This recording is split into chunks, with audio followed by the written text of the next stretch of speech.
Okay, and welcome to the Final Frontiersmen, a YouTube channel where we talk about all things Star Trek with a heavy focus on the Star Trek Adventures role-playing game. This is going to be a bit of an unusual video in the series as it is about Star Trek Adventures, but it has a little bit of a twist that is unlike what we've been doing thus far. Today's topic is how to roleplay in Star Trek Adventures, or just how to roleplay in Star Trek role-playing game for people who don't think they know enough about the franchise, if they don't think that they know enough of the details or the lingo or the characters, and they are worried that they are not able to play. This is a video to give you advice to show that it is extremely possible and you should not count yourself out no matter what. At least that's what I hope it's going to be. I'm your host, Bill. Today, you might notice, rarely, I am not alone and I'm not with just one other person. We have three, maybe not new faces. If you have been watching the actual play series, Star Trek Next Frontier, you will be familiar with...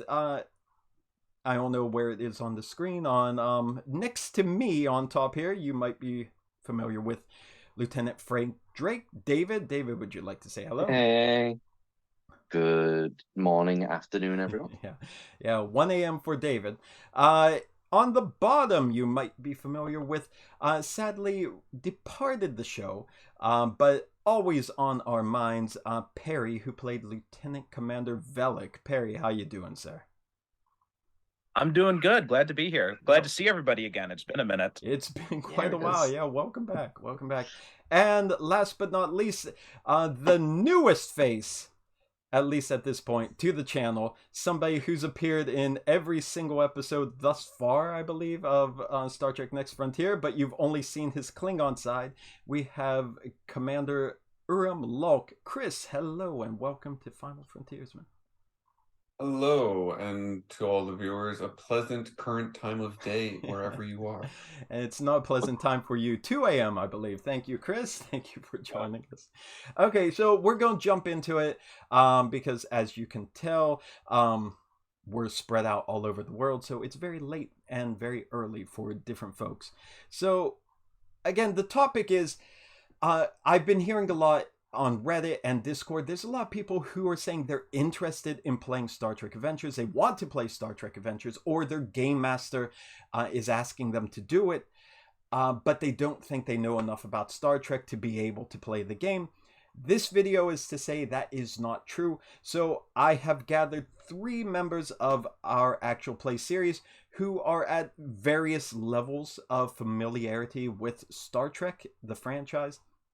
So I want to share their thoughts on what it was like for them coming into the game and how they were able to play at whatever level of knowledge that they came in. So question number one, if I may, I'm going to throw it out to you and you could just go around and answer or just chime in. But can you please tell us how much exposure or how much knowledge you had of Star Trek before you came into the Star Trek Adventures role-playing game?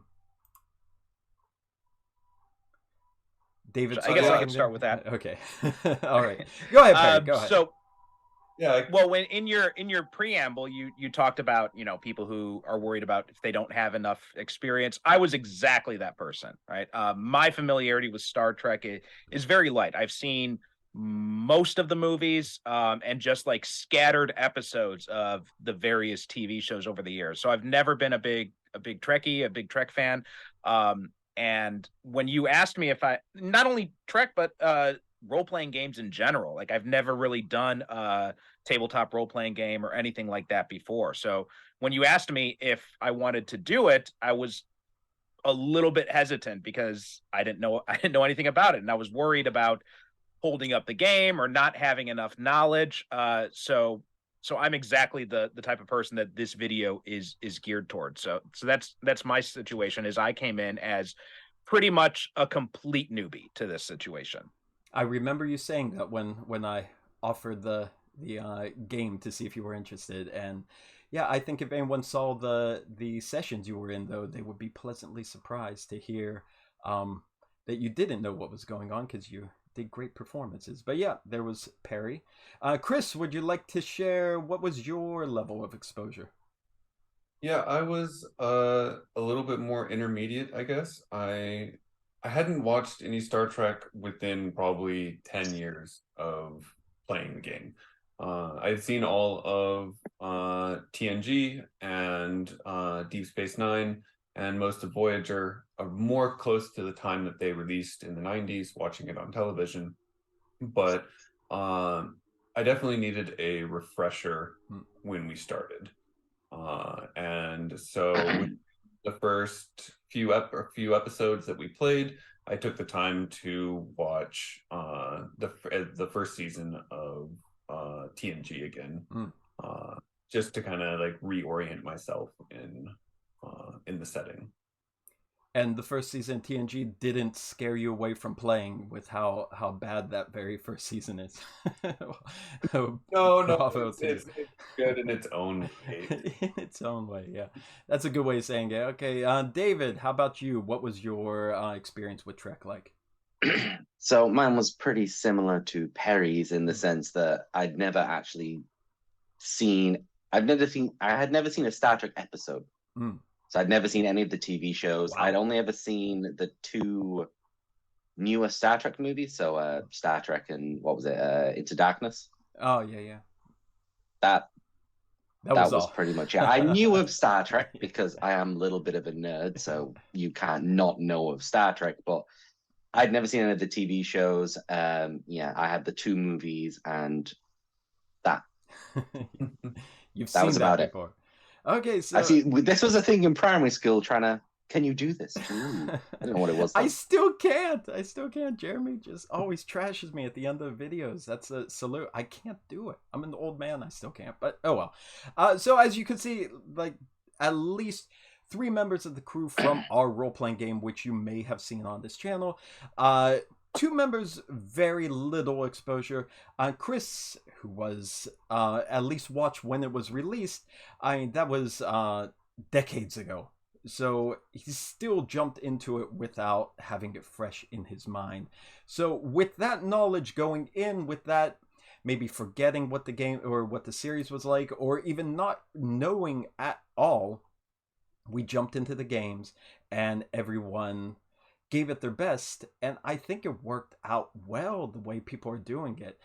So it leads to question number 2.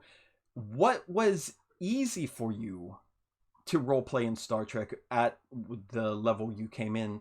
And on the flip side, what was hard? What was difficult for you jumping into this role-playing game? Who would like to start first? The easy things about not knowing the franchise, but diving in, and the difficult things that people should be aware of. For me... Go ahead. Yeah. Everyone's cutting you off, Chris. Yeah. So with Drake, I pretty much, knowing that I didn't know Star Trek at all, I tried to make him as fresh-faced as possible. Originally, I was going to come in as an ensign, but Bill convinced me to upgrade myself to Lieutenant Junior, which scared me significantly because I'm like, oh no, I'm in charge somehow. So that panicked me. But yeah, I tried to design it so that if I said something particularly stupid, that I could, brush it off as, oh yeah, I'm new to it all. But to be honest, we've never really had to brush off my stupidity during the game, because the game itself, the role playing of it is, I want to say, mostly common sense. Like, so long as Star Trek isn't about, well, unless you're the Klingon in the group, shooting everyone that you see, and it's mostly diplomacy, it's quite easy to get into just thinking about who you are as the character and don't do something stupid. Yeah, that's a good point. Yeah, that's a good point. Was there anything really difficult for you? Oh, sorry, Chris. You really need very little setting knowledge. It's just the bare minimum setting knowledge to be able to fit in, and like the ability to use technobabble. I think that's a good point for Perry too, because Perry really you embrace the technobabble. Oh yeah, he was when you great. jumped in. And that was something I was really nervous about, because when you invited me to join, and I was wondering about what type of character should I play, and you said that, well, we really need an engineer on the ship, and I'm like, oh shit. I because I'm like the most, you know, biggest science idiot there is, right? Who's not anti-science, I should say. But like, I'm just like, I've got no mind for science or math. And then you're like, why don't you play an engineer? I'm just like, Jesus Christ. Okay, you're asking a lot for my first outing in this thing. But because my thought was, well, I'll play like someone who is maybe like Dave was saying, maybe someone who does go around and shoot everybody would probably be something I'd be more comfortable with. And so when you asked me at one point in one of the games, you're like, why don't you use some technobabble? I'm like, I don't know how to do that. And but you were very helpful. And this is one of the things that I also want to stress about this is it's really great when you've got a game master who is really understanding and is really able to guide people through that. And Bill, you've been really great about that. I don't know, maybe you became a tyrant since I left the game, but at least when I was there, you were always very helpful. Thank you. Everyone dies, yeah. And you have like all these resources too, which and anybody can find those resources too. I'm sure you've probably got links to them and everything. And one of them was you gave me like this technobabble chart where it's like, choose these random words, and me coming from a writer background, that actually made it a lot easier. And I'm just like, okay, well, put this, and then it just kind of, it sounded convincing enough to the point where it worked. And there have been a couple scenes in your episodes where your use of technobabble has thrown me off, and then I'm playing catch up to have the character who you're interacting with try to keep up with what you're saying. Like, holy crap, I'm like making memos down, like, what was the word he just used there? So you kind of turned the tables on that. But yeah, the game itself, like Star Trek Adventures, in a lot of the different books, they'll have those helpful charts. And for people who play on Discord too, there is I'll link to it, but there's a bot for Star Trek servers that it will generate technobabble for you, for medical technobabble or engineering too. So there are a lot of resources built into the game. And Perry, like I said, you really jumped headfirst into it and you made the most of that, and it sounded great. I don't think anyone would believe you didn't know what you were talking about. Even though it's all made up, you don't, like Perry said, you don't need to know because it's all fake anyhow. So you just have to sound convincing. And I think Perry did a good job.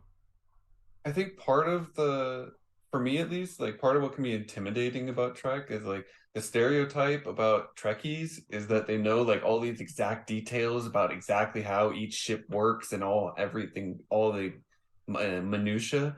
But when you're playing the game, you don't need to know that. You just make it up. It's role playing. Exactly. Even if it is something that has already been defined in the show at some point in one specific episode with a specific name, like you don't need to know that for the show or for the role play. You just do whatever sounds fun. Exactly. And if it doesn't line up exactly with what you see on TV, that's okay, because a lot of stuff that you see on TV doesn't line up with what you've seen in earlier episodes. So you just roll with it. Yeah. And I think that everyone here that's joining me here, we've all had those scenes that happen in the game where this isn't really what you see on Star Trek, or this doesn't really line up with it, but it made sense. It felt natural in the moment, and you just roll with it because it makes a good scene. You don't have to be accurate, right, Chris? That's what you were saying, right? Yeah, exactly. Oh, that's good. Anyone else? Like, what was difficult? What was easy? Anything you want to point out? Speaking of not needing to be accurate, that's one thing that I know we've never recorded our old Star Wars games, but Bill and Dave, I'm infamous for not remembering character or place name. Or if I remember them, I remember them slightly incorrectly. And so playing in Star Trek has been fantastic because when I forget someone's name, I can just call them by their rank, which I always remember. So, I don't know who that is, but he's an ensign, so I'm just going to call him ensign the whole time. And that works. Yeah. And I'm glad you brought that up because it has been a long time. But yeah, in Star Wars, it was a daily thing. where every time, like, I wonder who he's referring to by that name now. But yeah, in Star Trek, you don't have to know names; you just have to say rank. It's similar. Well, like we've all lived in Japan at one point, where if you don't know the teacher who you're talking to, you just say sensei, and you get along with that. Same in Star Trek, you just say the rank, and you're fine. Yeah, that's a really good point, Chris. Anyone It's else? also been helpful playing on Zoom, because you made sure that all of us used our character names in the Zoom chat. So anytime I'm just like, oh crap, who was that guy, and just double check. I'm like, okay, so that. But for me, one of the easiest things was actually just getting to the character, and I think again this comes from me having a writing experience, so that made it a lot easier. That was the thing I enjoyed the most of it, was getting able to jump right into this character and play off other people, and that was the stuff I really enjoyed about it. Now this is going to sound weird, but the most difficult thing for me was actually just taking notes, because I'm terrible at taking notes. So every time, so I'm like always typing stuff into the notes app, and I'm just like, oh fuck, what was that, when did that happen? And so my mind is completely disorganized. So the taking notes thing was the hardest part for me, probably, which is not something that should be hard. But it's more difficult to play if you don't take notes. Yeah. Like, yes, absolutely. So definitely take notes if possible. Highly recommended. Yeah, definitely. You don't have to, but it helps, especially for our group in particular, when it could be 2 months between episode recordings, because everyone's stretched around the world in 9 different countries. So having the notes there to go back on definitely is a help. But like Perry said, yeah, it could be a challenge for some people, and for me too. Like, I'm disorganized. I take notes on everything, but then I have 100 slips of paper with no dates on it, no episode names on it, and I'm just like shuffling through it, like, But yeah, good point, Perry. David, any last bit of advice? What you found easy, what you found difficult, before I go to the last question? No, I mean, I agree with both Chris and Perry, especially Perry's one about the lingo, because I'll be honest, that scared the hell out of me. Because oh no, the warp code's gonna breach. So what is that? Stick some tape on it. Are we scared? Are we dead? Are we fine? What's happening? But yeah, but then I have to admit, Perry, you made it. Your use of the techno babble calmed me down so much, because you just threw that out there. I'm like, wow, that sounds so weird, but it fit. It fit perfectly. Bill loved it, and I'm sat there in my little corner. Okay. Yeah, and I was completely worried. I think part of it because, Bill, like you said, you were trying to play catch up, and when in that moment you're trying to play catch up, I was thinking, I'm like, oh my god, he thinks this is terrible. He thinks he made a total mistake asking me to do this. So I was really nervous about it at first, but after getting into it, then it became one of the more fun aspects of the game, actually. So the thing that you are maybe most scared of can actually end up being something that you enjoy the most about the game. Yeah, that's a really good point. And I think the last couple comments have led kind of bleeding into the final point, or the final question I want to ask. So I'm just going to ask it now, and then we could just freely connect everything as we see fit. But just the last one is advice or encouragement for people who don't think they have what it takes to roleplay in Star Trek. Maybe it's a GM who his friends don't have the confidence to join, or maybe it's the players where, like I said, I've seen on Reddit, they come in and say, I want to give it a try, but I don't think I can. So what advice or what encouragement can you give them to think about that proves, like, just like everyone here, you can do it? Chris, do you want to start with that one, because you're the only one who hasn't started first? Sure. So especially for people that don't have a lot of background with, or haven't seen a lot of Star Trek, I think what's most important isn't knowing the details about Star Trek itself or the universe or the history, but just having a good feel for the spirit of Star Trek, because this role-playing game really captures it extremely well. And it's by following that spirit of Star Trek is what makes it so different than other role-playing games. It's what makes it so that there aren't that many people, or it's not that often that you're just running around shooting people. It's not rolling dice to defeat monsters in dungeons. It's not Dungeons and Dragons.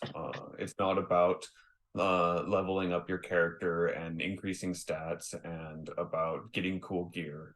It's more of a spirit of exploration and of like the spirit of sci-fi itself, like exploring interesting topics, what if scenarios, how would you deal with this scenario? And especially if you have a good GM that's able to write interesting sci-fi scenarios that present the crew with interesting problems. So frequently there'll be like moral dilemmas that you're trying in a sci-fi setting. So moral dilemma when it comes to interacting with a lower technology species or some sort of alien that you have to make a choice that's not clear cut. There's no good or bad choice. And that's really like the core of the role play, is to explore these ideas, not just to roll dice. There is rolling dice and there is fights and stuff, but that's not the core aspect of it. And that's exactly how Star Trek the show is. Like if you can just watch 5 or 6 random episodes and kind of get a feel for how the show goes, and that the crew is presented with some sort of problem or dilemma, and they have to find a usually non-violent solution to it, whether it be an engineering solution or a scientific solution or a diplomatic solution. And that's really what you want to aim for when doing this role play. Yeah, just the theme, the feel of Star Trek, and I think exactly. it keeps it original. It keeps it a little different from the other role-playing games that we've all played, and I'm sure that most people think of when they think of role-playing. Anyone else who would like to go next? Perry, please. Yeah, I would say that probably the most important thing is and it's not having enough knowledge of Star Trek, because when you had first gave me like some of the basics about the game and you're saying like this is where we are in the timeline, I'm just like, I don't know what any of this means. Sorry but about that. like Chris said, you don't really have to know, right? It's more about the spirit as opposed to what continuity or which timeline you're playing in. And to that end, I think one of the most important things is finding a good group and a good GM. I mean, Bill, Chris was talking about, these sci-fi scenarios and, these moral dilemmas. Bill is excellent at coming up with that kind of stuff. And like there's been several times when I'm sitting in the episode, I'm just listening to you narrate stuff and like lay the situation out, and I'm just like, why the hell isn't this guy writing his own sci-fi books or something instead of just writing it for these games? Because I mean, you've got an incredibly inventive mind for that stuff, and I think that's a really important part of it. And some of the moral dilemmas you've come up with, you see these kinds of things where you maybe see it in the TV show or you see it in a video game or something. You're like, oh, this is simple. I know what I do in this situation. But you do a good job of, giving a situation that even if we think there's an easy answer to, then you throw in another twist that it's like, oh, damn it, now what do I do? So I think that's been one of the fun things too, is, building off the story and just playing off each other. So I think having a good GM and having a group that's really welcoming, because I mean, I had known Bill from before, so I was pretty confident that I knew what kind of person he was. I knew we got along well, but I didn't know any of the other guys in our group, so I was a little bit nervous about that. Like, whoa, man, what if these guys are like hardcore Trekkies? And and it turned out that everybody was very welcoming and very accepting of different skill levels, different knowledge levels. So I think finding that good group with a good GM is definitely a key thing. Yeah, groups do really set the standard. So I mean, some groups, they might want more combat, some groups may want more diplomacy or cerebral gameplay. So I mean, you could tailor the game to fit however your players are. So if they want more fighting, there's Klingon games. But yeah, groups really important. Perry, why'd you leave? I need you for PR here. My God, I've never had this much praise in my life. Good gravy, man. David, I think you're last on your advice for how players who aren't familiar with Star Trek could jump in on it and get encouragement. So I completely agree with Chris and Perry. They've really hit the nail on the head on explaining how easy it is to get into the Star Trek games. I mean, the obvious best advice would be to watch the shows because they are hella good. Since this, I've watched most of this TV series now. Like, I'm almost at the end of Voyager. We're getting there. I'm on the last season. It is so good. So that would be the best advice. I do want to cut in really quick, and just so it's not too intimidating, like if you're just starting off, watch like 3 episodes, 3 25-minute episodes, and that's enough to at least give you a feel to play your first rounds. And hopefully, after playing and watching a few, you'll get drug in and do what David did and watch everything. But you don't need to watch everything, just like a few episodes to get a feel for what's happening. And even that, like, you know, David says he ended up getting in and watching all of them. I still haven't. Like, you know, Bill was talking about did the first season of TNG scare Chris away? And honestly, it kind of scared me away because I started watching like the first 2 episodes. And I'm just like, I don't know if this is for me. Yeah, it's best if you're going to just jump in and watch a few episodes. Look up recommended viewing lists. Like, don't start like Chris already knows about TNG, so I think his heart was prepared for season 1. David, though, I mean, like, God bless you. I mean, you went in with 0 and you're like, I'm doing it, and you watched the whole thing and you didn't stop. Like, full disclosure here, when we're talking about people who didn't watch all Star Trek, I have not seen every episode of season 1 TNG. I couldn't back in the day. I tried, and like, I'll just start from season 3. I'm good. And I have not finished every episode of season 1 and 2 of TNG because some are just so bad and my time is too important. But yeah, I apologize for that. David, back Mine's not important. It's fine. Well, it's not. You're fine. Yeah, it's fine. But yeah, no. The other advice I'd have is, again, once you've got the nuance for what Star Trek is and the game that you're going into, have a good think about how you want to play your character. Because it can be quite easy where you get, when you're nervous, you're not going to get the chance to, you know, you're not going to jump in at any and every opportunity. Like our social scenes at the beginning. Anyone want to do a social scene? Crickets in the background. But really think about how you want to play your character, even if you're new like I was, and I made my character to be relatively fresh-faced.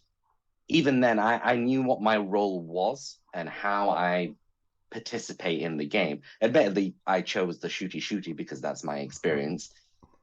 Didn't get a lot at the beginning, but even then, I knew my role, I knew what I was doing, and I knew how I could join in rather than just sitting back and waiting for someone to go, David, do you want to do something? Go, oh, yeah, shields are up. So if you really think about your character, think about how you want to play. And how you want to play as well is the main one. Do you want to be gung-ho? Do you want to be friendly? Do you want to be slightly antisocial like our good friend Thashran? Really think about it, and then so long as you know you're going to enjoy playing the character, you're going to enjoy playing the game because everyone else will eventually fit together. The crew will come together as it does in the show, and you'll all start really clicking and really making some good scenes. Yeah, I agree with that. Yeah, good points.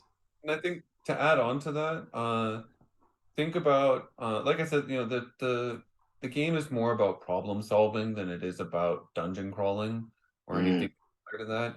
So think about how you like to solve problems. Like if you like to like build something to solve a problem, then play an engineer. If you like using like math and science, then play a scientist. If you like just being diplomatic, or play a counselor. You know, the roles are really much more, they're not your standard like fantasy or even like futuristic sci-fi type class archetype. of like, how are you going to do damage? Mm. Like, it's not that at all. It's how am I going to solve this problem that we have?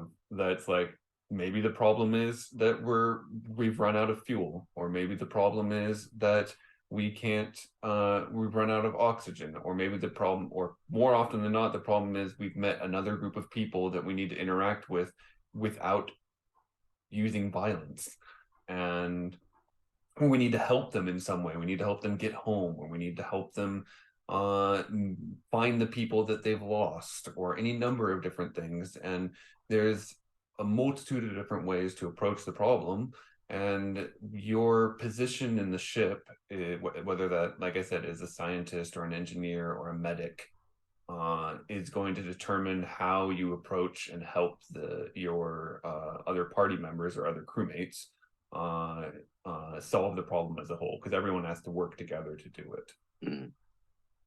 Yeah, definitely. And I've been seeing that a lot. Like David, you said, like at the beginning, it's like the early seasons of the show where everyone, they feel strange compared to when you see them later, because everyone's still trying to fill out their character. But now, like what Chris was just saying, when the problem comes up in our games, every player, they chime in with an idea from their point of view, from whatever their position is, because they've been thinking as that character for a few episodes now, so they really know who their characters are. So when there's a problem, you'll have our medic suggesting how to handle the medical side of the dilemma. He's not thinking about all the engineering side. He's not thinking of the diplomacy side necessarily, but he's getting ideas for that. We have Drake, David over there, Lieutenant Drake, who's thinking of the defensive tactical strategy because he is the chief of security. And then you have like Commander Locke, Chris. He's thinking about organizing, as he's the commander, organizing who is going to be best for these jobs, who is going here, who is doing that, and setting basically the order of importance of what's going on, while other people are thinking of the details on how to fix the problem. So everyone is kind of getting into their character. Perry, back when you were with us in the game, constantly thinking of all of the mechanical solutions to the problems that were happening and applying that. So it is, like you said, David, a matter of less knowing what the world is like, but who your character is in that world and how you're playing that character. I think that's a really good point. Yeah, and as well, as you pointed. Sorry, go ahead, David. Yeah. So yeah, as you said as well, like one thing to note is with Star Trek, it is a lot of diplomacy, it's a lot of science, it's engineering. No matter what the problem is, no matter what your character is, you will be able to have some sort of input into it. So like as tactical, we're not going to be going around shooting very much. But even then, even in a diplomatic situation, I still need to input and I still have to do certain things for that scenario, considering my position. So I still have to think of the defensive things. Yes, we have a new alien species coming aboard. They're really friendly. But are they? Do we need to get additional security? This, that, and the other. So even when you're making your character, don't force yourself into something that you think you might not be comfortable with because you think it's a science game. I have to be a scientist. Because yes, there will be science, but any situation, even if the main scenario is science, everybody else will have a part in it. The medics will be looking at how to protect people in case the environmental radiation goes crazy. Everyone has a role in every situation, which is really good with Star Trek. It's not, we're in a fight, the archer does all the stuff while you just kind of stand there waiting to get hit.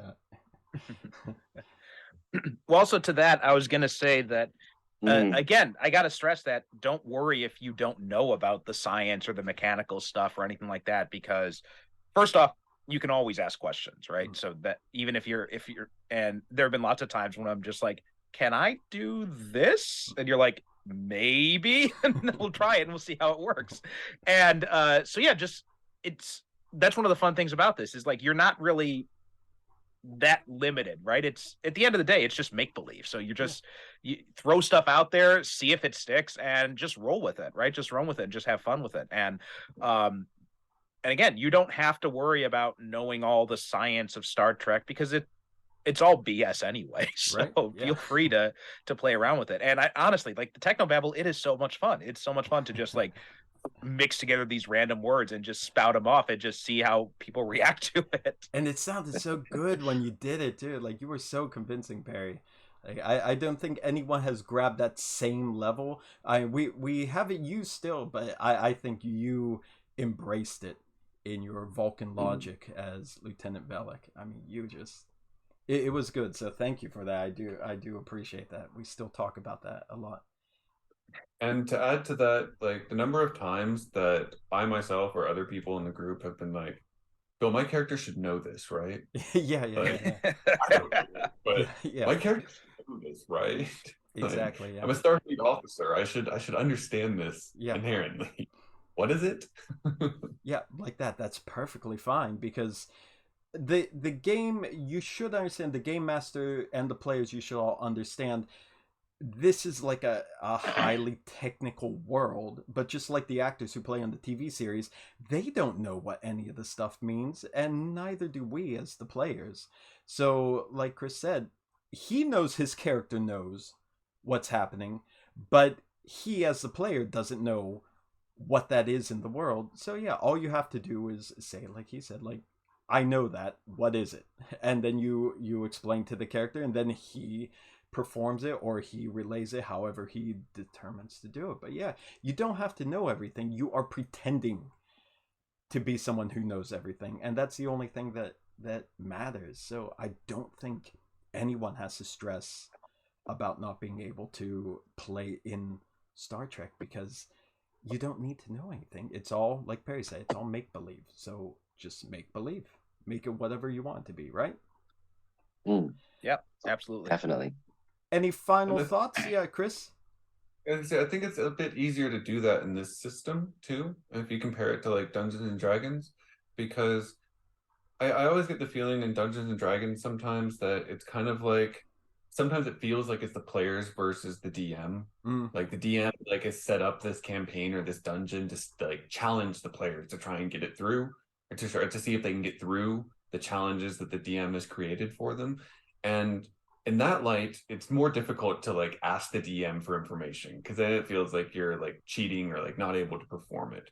But in this, it's not that at all. In Star Trek, it's more of the game master is setting up a scenario and wants to see how everyone, like, you're exploring the idea, you're exploring the scenario, not trying to beat it. And in that light, it's much easier to ask for more information, or to just be like I said, my character knows this, please tell me more. The actor don't understand it, but my character should. Yeah, it's a very cooperative game. So yeah, exactly. I don't think you're ever surrounded by somebody who's trying to defeat you, because even like you said, the game master's role in Star Trek isn't to put something that's going to defeat you. It's putting that wall in front of you, being just sitting back and watching everyone find the way around, through, over, under that wall, whatever they decide is the best choice. So that's one of the reasons why I really love Star Trek. But I think we all know I really love Star Trek, so don't need to go into that. Okay, I think we've come to the end here, unless somebody has any last very crucial piece of information they would like to share. We good? I mean, the one thing I would probably say is, time is a big issue. That's one of the reasons why I had to unfortunately get out of the game, was just not having the time to do it. So that can be one of the challenging things, is especially, Bill, like you mentioned, we're all at different time zones, we're all in different parts of the world. So finding the time where we can have like a 3 or 4 hour block that we can all meet at is a challenge. Yeah, that's the lament of the role player there, trying to be an adult and having time to do like 4-hour sessions of a game somewhere. Yeah, especially harder for a global group like us, from US Central Coast all the way to Australian East Coast time zones and everything in between. So it's pretty rough. But yeah, if you can manage the time, and even one shots, a lot of time you could jump in for one shot, no commitment, see if it's for you, and go from there. I think that's a good concluding remark, which is if you can find the time to play, then you can do it. You can play. Yeah, That's the only yeah. thing that's I mean, holding you back. That's it. That's Yeah. really all you need is just the time and the willingness to just, have fun with it. Yeah, because you will have fun with it. I think so. I do. And I want to thank all three of you, not just for coming here today to share your thoughts on what it was like for you being dragged into it with maybe not up to date or any date of Star Trek information, but you've all jumped into it. We are closing in on 3 years of playing. We're just Damn. Yeah, we're a few months shy of 3 years since we started Star Trek Adventures, and you've all stuck with it. Well, not all, but Perry, you stuck with it as long as your schedule allowed. Because, as long as I was able to, yeah. You stuck with it because you have a lot going on in your own world there, which I'll get to in a second. But you've all stuck with it. You gave it your all. You're constantly surprising me in every session you appear in. So I want to thank you all, and I want to thank you for being here today. Would anyone like to share any of your personal projects, like where we could find you on social media? I don't know if everyone has something to share, but I know at least Perry, you have something. Would you like to? Sure. I've got 2 podcasts, and that's one of the reasons why I'm so busy. Is one of them is Superhero Cinephiles, where me and a guest, we talk about a different superhero movie in every episode.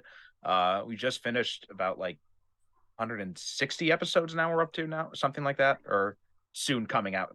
And Bill's been on that once. He came on to talk about Scott Pilgrim. It was a lot of fun. Fun movie. And yeah, and also I host Japan on Film, which is another podcast about Japanese movies. That's more of a limited one. We do a few episodes a season, and this 10th season is coming out at the time we're recording this. It's coming out next week, so that'll be the 10th season is coming out. Both those, any podcast provider you can go to. Also, my website, I'm an author, comic book creator, and my website is percivalconstantine.com. And you can find links to all stuff from there, social media, all that kind of fun stuff. And I will link that down in the description so everyone can find all your stuff right there. Anyone else have stuff to share? Want to hype before we get this rolling? Just Instagram that I run. That's for my art. I just do miniature painting for board games, as you can probably see my desk behind me here. So that's Instagram handle is Lowlight Brushworks, and yeah, Bill can put a link in the description. I will most certainly do that. And beautiful work. Chris is really an amazing artisan. I mean, since I met him, he's been jumping into a variety of different crafts and just excelling at all of them. So I'm constantly impressed by what he does. So check it out too. David, is there anything you want to I am way too boring, unfortunately. Hey, I barely have time for this, so no, I'm afraid not. You are the chief of security of the USS DeGrasse Tyson. You are not boring at all. You're not boring. No, my many backgrounds will also agree with that. Yeah, if you haven't watched the actual plays, watch them just to see what David does with his backgrounds as the game goes on. I mean, that's worth the price of admission alone.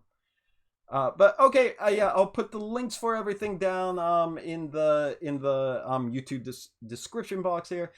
So please check that out. Gentlemen, thank you so much for joining me this morning, late evening, early morning, depending on where in the world you currently are. And I can't wait to talk to you all again.